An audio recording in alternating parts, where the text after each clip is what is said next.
The text came through at 3:47 p.m. on December 28th, right as I was reviewing Q4 projections with my CFO. Marcus, brother, don't come to New Year's Eve. My fiancée is a corporate lawyer at Davis & Polk. She can't know about your situation. I stared at the message for a moment. My situation. That's what they were calling it now. Before I could respond, the family group chat exploded.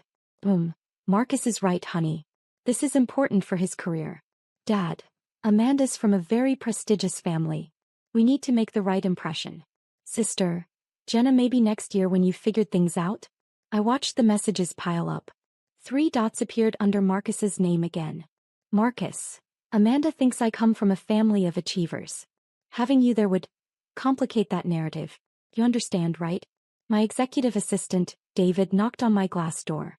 Ms. Chin, the board wants to move up tomorrow's strategy session. They're concerned about the Davis & Polk timeline.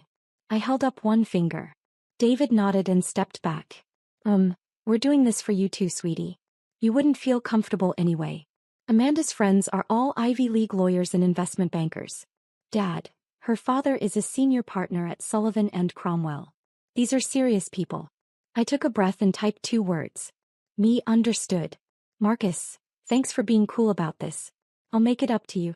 I set my phone down and looked at David through the glass. He was holding a leather portfolio with our company logo embossed in gold. Meridian Technologies. Tell the board 2 p.m. works, I said. And confirm that Davis & Polk is sending their full M&A team to the January 2nd meeting. Already confirmed, David said. Senior partners, associates, the works. It's their biggest potential client acquisition of the year. I smiled. Perfect. It wasn't always like this. Growing up, I was the family disappointment in training. Marcus was the golden child. Varsity athlete, student government, early acceptance to Princeton. Jenna was the social butterfly who married a dermatologist and joined the country club. And then there was me. The quiet one. The quirky one. The one who spent weekends coding in her room instead of going to parties. Sarah needs to work on her social skills. I'd overheard Mom tell her bridge group when I was 16. She's very internal. Dad was more direct. Your brother is going to run a Fortune 500 company someday. You need to think about realistic goals. When I got into MIT, there was no celebration dinner. Marcus had just made partner track at his consulting firm, and that was the real news. My acceptance letter stayed on the kitchen counter for 3 days before Mom moved it to file it away. Computer science, Dad had said, not quite hiding his disappointment. Well, I suppose someone has to do the tech support. I graduated at 20. Started my first company at 21. It failed spectacularly within 8 months. The family group chat had been brutal. Dad, maybe it's time to think about grad school. Get an MBA. Something practical. Marcus, I can ask around about entry-level positions if you want to get serious about your career. There's no shame in working for an established company, honey. I didn't tell them about the second company. Or the third. The fourth one, Meridian Technologies. I started in my studio apartment with $15,000 of savings and a breakthrough algorithm for supply chain optimization that I'd been developing since sophomore year. I didn't tell them when we got our first client, a mid-sized logistics company willing to try anything to shave costs. I didn't tell them when that client's efficiency improved by 34% in the first quarter. I didn't tell them when Forbes called for an interview. I didn't tell them when we closed our Series A, $12 million. By the time Meridian hit our Series B, $85 million, led by Sequoia Capital, I'd learned something valuable. My family didn't need to know. They'd made it clear what they thought my ceiling was. I didn't owe them updates on how thoroughly I'd shattered it. At Thanksgiving 2 years ago, Marcus brought his new girlfriend Amanda. Harvard Law, corporate M&A practice at Davis & Polk, family money that went back 4 generations. Amanda just made senior associate, Marcus announced proudly. Youngest in her class. That's incredible, Mom gushed. What kind of law? Mergers and acquisitions, Amanda said, flashing a smile full of perfect teeth. We handle major corporate transactions. Tech sector mostly. He turned to me politely. What do you do, Sarah? I work in tech, I said. Oh, fun. Which company? A startup. Supply chain software. I watched her eyes glaze over slightly. That sounds interesting. Marcus squeezed her hand. Sarah's still trying to find her footing. The startup world is tough. Oh, definitely, Amanda agreed. We see it all the time. Most of them fail. He meant it kindly, sympathetically even. But it's great that you're trying. Very brave. I'd nodded and changed the subject. That was 18 months ago. Since then, Meridian had grown to 450 employees across 4 countries. Our valuation hit $2.1 billion after our Series C. Fortune had just named me to their 40 under 40 list. We were in active negotiations to acquire one of our largest competitors. A deal that would make us the dominant force in enterprise supply chain optimization. And Davis and Polk was representing the company we were acquiring. I didn't build Meridian to prove anything to my family. I built it because the problem was fascinating and the solution was elegant, and because at 2 a.m. when I finally cracked the core algorithm, I felt more alive than I'd ever felt at any family dinner. But I'd be lying if I said their dismissal didn't fuel something. Have you thought about a real job? Became another 16-hour day. Marcus closed another major deal, became another client signed. Every time I wasn't invited to something because I wouldn't fit in, became another reason to make sure I'd eventually own the room they thought I didn't belong in. My team didn't know about my family situation. David knew I kept my personal life private. My CTO Rebecca knew I never took calls during board meetings. My general counsel James knew that I'd built this company with something to prove, though he'd never asked what. "You're different," Rebecca had said once, after we'd pulled off an impossible product launch in 6 weeks. "Most CEOs I've worked with do it for the money or the status. You do it like you're trying to rewrite something." "Maybe I am," I'd said. The Davis and Polk deal had fallen into our laps in October. TechFlow Solutions, a $800 million company that had dominated the East Coast market for a decade, was struggling. Their technology was outdated. Their leadership was aging out. They wanted to sell while they could still command a premium. We wanted their client list and their market share. Davis and Polk represented TechFlow, which meant Amanda Whitmore, senior associate, was on the deal team. I'd seen her name on the initial disclosure documents. My stomach had dropped. "Problem?" James had asked, noticing my expression. "No," I'd said. "No problem at all." I didn't tell him that Amanda was about to marry my brother. I didn't tell him that my family had no idea I was the CEO of Meridian Technologies. I didn't tell him that Amanda had looked at me with pity at Thanksgiving and said, "Most of them fail." I just told him to proceed with the acquisition. I spent New Year's Eve in my apartment with Thai food and a bottle of very expensive champagne that a client had sent. My phone buzzed throughout the night. The family group chat was active. Photos appeared. Marcus and Amanda at some rooftop party in Manhattan. Mom and Dad in cocktail attire. Jenna and her husband with champagne flutes. Such a beautiful evening. Amanda's parents are lovely. Jenna, can't believe Marcus found someone so perfect. Dad, photo with Amanda's father, he just closed a $2 billion merger. Incredible stories. At 11:47 p.m., a private text from Marcus. "Marcus, thanks again for understanding about tonight. Amanda's dad was asking about my family. Easier this way. You know how it is." I stared at the message. "Easier this way." I typed, "Hope you're having fun." I didn't add what I was thinking. "In 32 hours, your fiancée is going to walk into the biggest meeting of her career and find out exactly who I am." At midnight, I toasted myself in the mirror. "Happy New Year, Sarah. Let's make it interesting." The Davis and Polk team was scheduled to arrive at 10 a.m. I got to the office at 6. Our headquarters occupied floors 47 to 52 of a glass tower in downtown Seattle. My office was on 52 Corner View, with the city sprawling below and the mountains in the distance. David was already there with coffee. "Today's the day," he said. "Final negotiations for TechFlow. Their team confirmed? Full roster. 3 senior partners, 5 associates, paralegal support staff. They're bringing the CEO of TechFlow and their board chairman." "And the Davis and Polk associates?"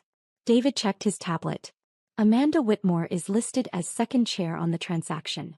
She'll be presenting portions of the due diligence findings." I nodded slowly. "Perfect." Rebecca appeared in my doorway. "You ready for this? TechFlow's trying to renegotiate the earn-out provisions." "They can try," I said. "Our offer is final." James joined us. "I've reviewed everything 3 times. We're airtight. This is the cleanest acquisition I've ever structured."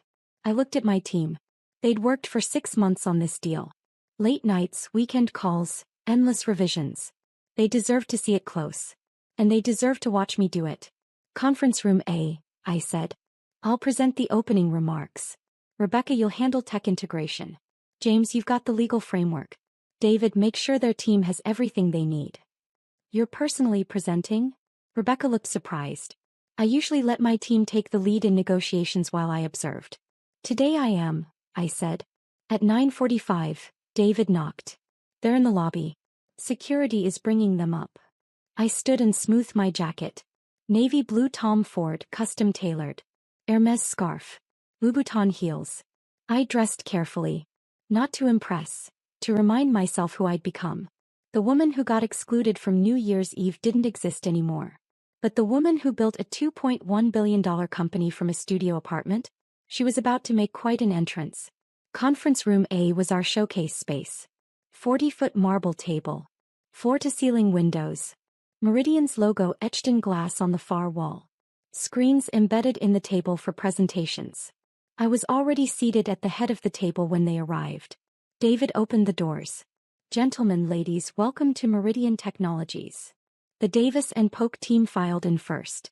3 senior partners in their 50s and 60s, perfectly tailored suits, leather portfolios. Behind them, the associates. Amanda Whitmore was third in line. She walked in reviewing something on her tablet, not looking up. Professional. Focused. Her blonde hair was pulled back in a neat chignon. She wore a charcoal theory suit that probably cost $2,000. She still hadn't looked up. The TechFlow CEO Richard Morrison entered next. Silver-haired, distinguished, clearly uncomfortable about selling his life's work. His board chairman followed. David gestured to the seats. Please make yourselves comfortable. Miss Chin will be starting shortly. That's when Amanda looked up. Her eyes scanned the room professionally, cataloging faces, and then landed on me at the head of the table. I watched the recognition hit. It was like watching a system crash in real time. Her tablet slipped. He caught it. Her mouth opened slightly. Sarah, she said. The senior partner next to her, Lawrence Whitfield, frowned. You know Miss Chin? I smiled pleasantly. Hello, Amanda. Please sit. She didn't move. This is. The room had gone very quiet. Lawrence looked between us. Amanda. I'm sorry, she managed. I didn't realize that I was the CEO of Meridian Technologies. I finished gently. It never came up. Her face had gone from pale to bright red. You said you worked at a startup. I do. This one. Rebecca, sitting to my right, glanced at me with barely concealed amusement. James, on my left, maintained a perfect poker face, but I could see the corner of his mouth twitching. Lawrence Whitfield was professional enough to recover. Well, shall we begin? Everyone took their seats. Amanda sank into a chair near the middle of the table, still staring at me. One of the other associates leaned over and whispered something to her. She shook her head, unable to respond. I stood and activated the presentation screen. Thank you all for coming. I'm Sarah Chin, founder and CEO of Meridian Technologies. We've been looking forward to this meeting. My voice was steady. Come. This was my boardroom. My company. My deal. We're here to finalize the acquisition of TechFlow Solutions. Our offer is $840 million, structured as $600 million in cash and $240 million in performance-based earnouts over 3 years. I walked them through the presentation. Market analysis. Integration strategy. Technology roadmap. My team had prepared everything flawlessly. Richard Morrison asked sharp questions. I answered each one directly, specifically, with numbers and projections that his own team had to acknowledge were aggressive but achievable. 40 minutes in, Lawrence Whitfield spoke up. Miss Chin, your projections assume 40% year-over-year growth. That's ambitious. Meridian has averaged 47% year-over-year growth for the past 4 years, I said. We're not projecting. We're being conservative. One of the other Davis and Polk partners, Patricia Huang, nodded approvingly. Your due diligence has been thorough. We appreciate that. We don't waste time, I said. This deal makes sense for both parties. TechFlow gets to retire with a premium. We get immediate East Coast market penetration. It's elegant. Amanda still hadn't spoken. She was staring at her notes, pen frozen over paper. Lawrence gestured to her. Amanda, you wanted to address the IP transfer protocols? She looked up like she'd been electrocuted. Yes. She fumbled with her tablet. Her hands were shaking. Patricia leaned over. The technology transfer schedule, she prompted quietly. Right. Yes. The technology. Amanda's voice cracked. I'm sorry. I need a moment. She stood abruptly and walked out of the conference room. Lawrence's jaw tightened. My apologies. Let's take a brief recess. The room cleared. My team stayed. Rebecca burst out laughing the second the door closed. Hey, what was that? She looked like she'd seen a ghost. That was my brother's fiancée, I said calmly. James's eyebrows shot up. Your brother's? The one getting married? The same one who told me not to come to New Year's Eve because I'd embarrass him in front of her. Rebecca's mouth fell open. You're kidding. He texted me on December 28th. Said she was a corporate lawyer at Davis & Polk and she couldn't know about my situation. David, standing by the door, made a strangled sound. Your situation being this? He gestured around the room. Apparently running a multi-billion-dollar company is embarrassing to the family. James leaned back in his chair. So she has no idea who you are. She thought I worked at a failing startup. She felt sorry for me at Thanksgiving. Rebecca was grinning now. This is the best day of my professional life. Through the glass wall of the conference room I could see Amanda in the hallway. She was on her phone pacing. Her free hand was pressed to her forehead. Should we be concerned about the deal? James asked. No, I said. Davis & Polk is too professional to let personal drama affect a $840 million transaction. They'll pull her from the presentation if they have to. 5 minutes later, Lawrence Whitfield returned alone. Miss Chin, my apologies. Associate Whitmore is experiencing a personal matter. I'll be handling her portions of the presentation. Of course, I said. I hope everything's all right. His expression suggested he had no idea what was wrong but was deeply annoyed about it. Shall we continue? We reconvened. Amanda didn't return. Patricia Huang took over the IP transfer discussion. The meeting proceeded smoothly. By 1 p.m. we were done. Richard Morrison stood and extended his hand. Miss Chin, you've built something remarkable. I'm proud to see TechFlow become part of it. We'll honor what you've built, I promised. Lawrence gathered his materials. Our firm will have the final documents ready by end of week. Perfect, I said. Thank you for your work on this. As the Davis & Polk team filed out, Patricia Huang paused. Miss Chin, I don't know what happened with Associate Whitmore, but I apologize for the disruption. No apology necessary, I said. These things happen. He studied me for a moment. You handled that with remarkable grace. After they left, David closed the door. Your phone has been going insane. I checked. 43 missed calls. 67 texts. All from my family. The messages had started 20 minutes into the meeting. Marcus, call me right now. Marcus, what the hell, Sarah? Marcus. Amanda is freaking out. Sarah, Marcus says there's been some kind of misunderstanding? Marcus, you told Amanda you worked at a startup. Marcus, you let her think you were struggling. Dad, this is very confusing. Can someone explain what's going on? Jenna, did you lie to us? I scrolled through them all.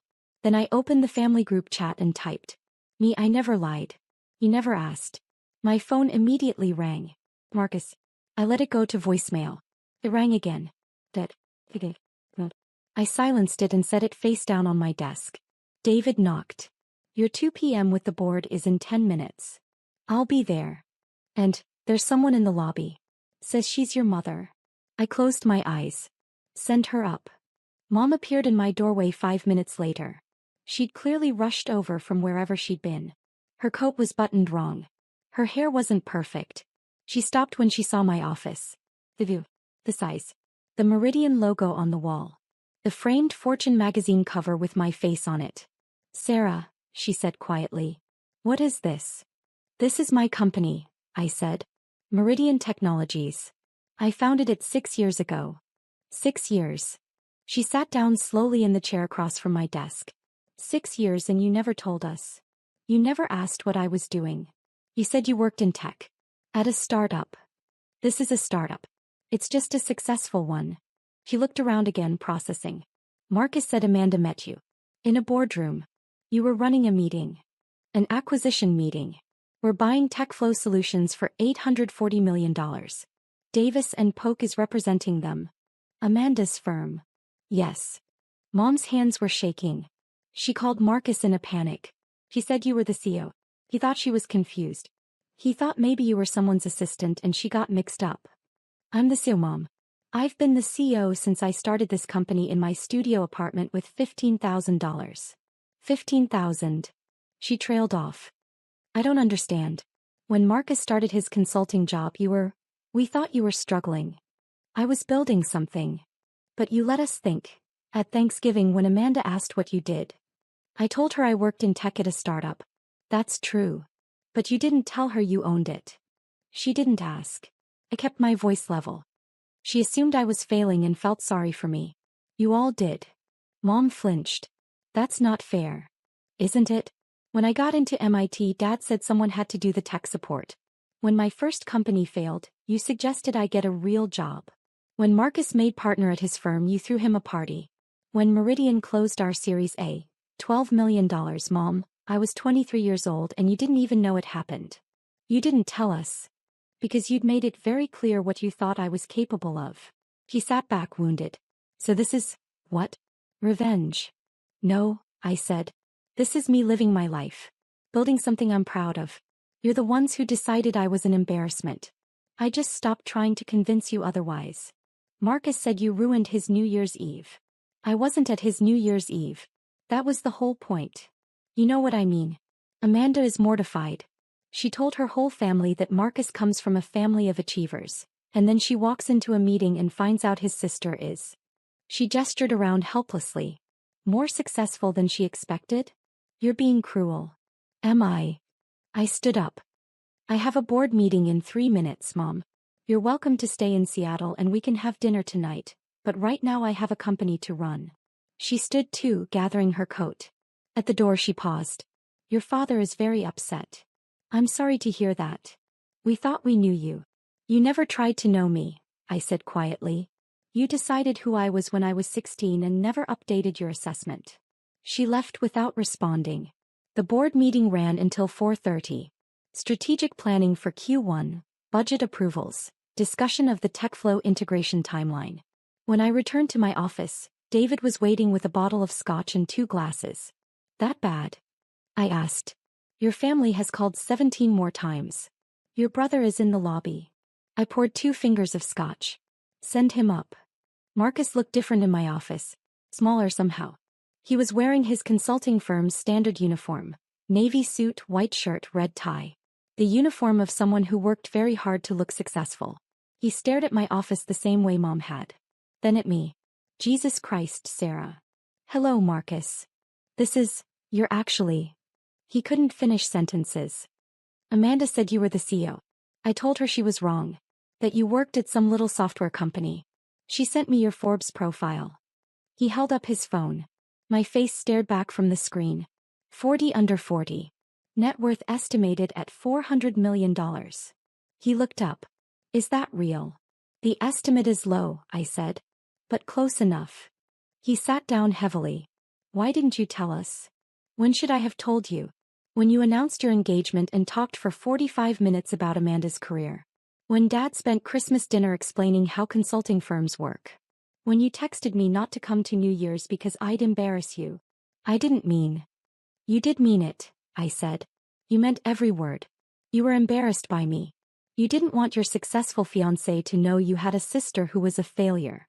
I didn't say you were a failure. You said I'd embarrass you. You said Amanda couldn't know about my situation. I picked up my glass. My situation being this. He looked around again. I don't understand why you hid it. I didn't hide anything. I just stopped including you. I took a sip. When I started this company, I worked 100-hour weeks. I slept in my office. I lived on ramen and coffee.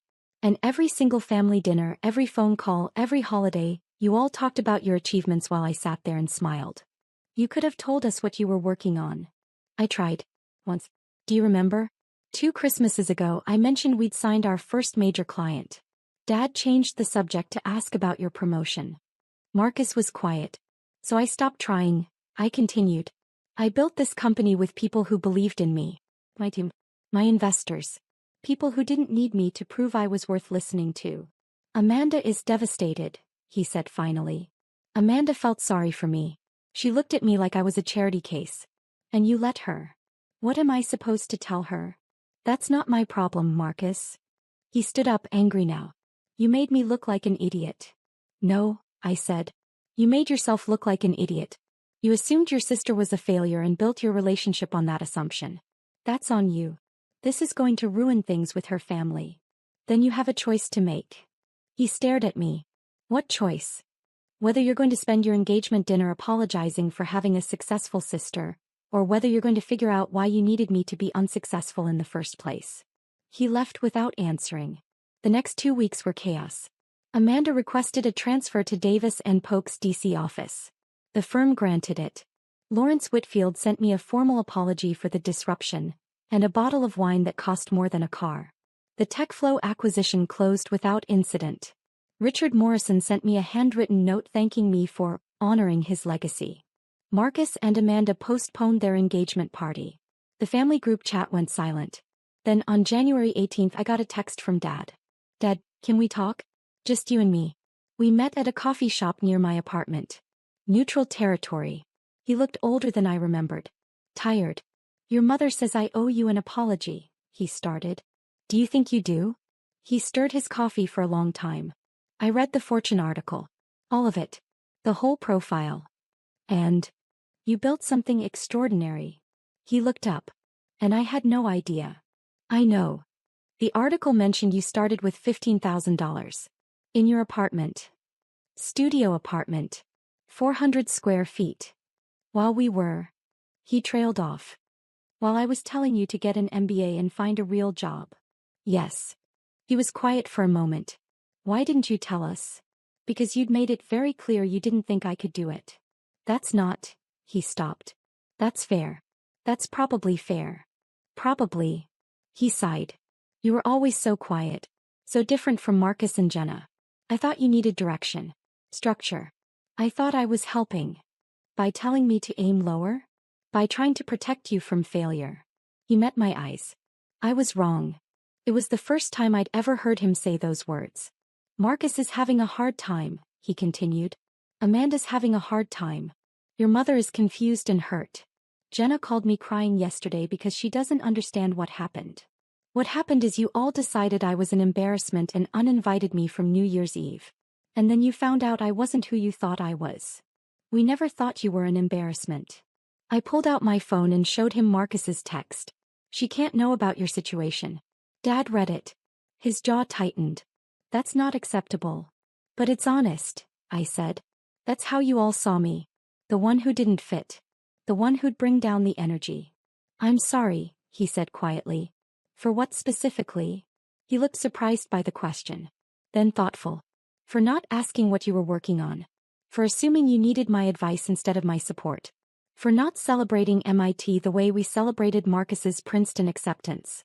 For. He paused. For not knowing my own daughter. My throat tightened. The article said you employ 450 people, he continued. That you've created $300 million in value for your investors. That you're pioneering technology that could revolutionize global supply chains. He shook his head. And I thought you needed my help finding an entry-level job. Yes. I'm proud of you, Sarah. I should have said that 6 years ago. I'm saying it now. I took a breath. Thank you. Can we? He hesitated. Is there a way forward? For the family? I don't know, I said honestly. Marcus texted me an apology yesterday. It was 3 sentences long and ended with, "This has been really hard on Amanda." Dad winced. Mom called to ask if I could smooth things over with Amanda's family, I continued. Jenna wants to know if I can get her husband consulting clients. That's not okay. No, it's not. He was quiet for a long moment. What do you need from us? I need you to see me, I said. Not as the disappointing daughter who needs to be managed. Not as the awkward one who doesn't fit in. Not as a resource to be leveraged. Just me. The CEO of a multi-billion-dollar company. The person I've always been. You just weren't paying attention. He nodded slowly. That's fair. And you're right. He finished his coffee. I can't speak for Marcus or your mother or Jenna. But I'd like to try. To see you. If you'll let me. What does that look like? Dinner. Once a month. Just us. You tell me about your company, I listen. I learn about your life. What you're building. He paused. I catch up on 6 years of being a terrible father. Despite everything, I smiled. You weren't terrible. I was absent. That's worse. Once a month, I said. But the first time you offer me career advice, I'm out. He laughed. Deal. 3 months later, Marcus and Amanda broke up. I heard it from Jenna, who heard it from Mom, who heard it from Marcus's therapist's receptionist. The family information chain remained absurd. Amanda had apparently told Marcus she couldn't marry someone from a family with such complicated dynamics. Which was a polite way of saying she couldn't get past the humiliation of pitying me for 18 months and then discovering I could buy her father's firm if I wanted to. I didn't want to. I had better things to do. Dad and I had dinner once a month as promised. He listened more than he talked. He asked about my team, my technology, my vision. He learned the difference between Series A and Series C funding. He stopped offering advice. At our third dinner he said, I told my golf buddies about you. About Meridian. Yeah. I showed them the Forbes article. They were impressed. Good. One of them asked why they'd never heard me mention you before. He looked uncomfortable. I didn't have a good answer. What did you say? That I was an idiot who didn't recognize brilliance when it was sitting across the dinner table from me. I reached across and squeezed his hand. You're learning. Mom took longer. We had coffee once. It was awkward. She kept apologizing and then getting defensive about her apologies. We agreed to try again in a few months. Jenna sent me a LinkedIn request and a message asking if Meridian was hiring. I told her we were, but she'd need to apply through our normal channels. She unfriended me on Facebook. Marcus and I didn't speak for 4 months. Then in April he sent me a real apology. No excuses. No, this has been hard on me. I was wrong. I'm sorry. I want to do better. I wrote back, thank you. When you're ready to try, let me know. As for me, I kept building. Meridian acquired TechFlow successfully. We integrated their team, modernized their technology, and expanded into 6 new markets. Our revenue grew 53% year over year. Forbes upgraded my 40 under 40 profile to a full cover feature. The headline, The Quiet Billionaire, How Sarah Chin Built an Empire While Her Family Wasn't Looking. I framed it and put it on my office wall. Not for them. For me. A reminder that the only person who needs to believe in you is you. And that sometimes the best revenge isn't revenge at all. It's success so undeniable that the people who dismissed you have to recalibrate their entire understanding of who you are. The morning after the Forbes cover came out, I got a text from Marcus. Marcus, saw the cover. You look good. Me, thanks. Marcus, for what it's worth. I'm glad I was wrong about you. I stared at the message for a long time. Then I typed. Me, I'm glad you're starting to figure that out. Coffee sometime? Marcus, I'd like that. It wasn't forgiveness. Not yet. Maybe not ever. But it was a start. And sometimes that's enough. Sarah Chen's story reminds us that the people closest to us don't always see us most clearly. Sometimes we have to build our lives despite their expectations, not because of them. And sometimes, just sometimes, they eventually catch up.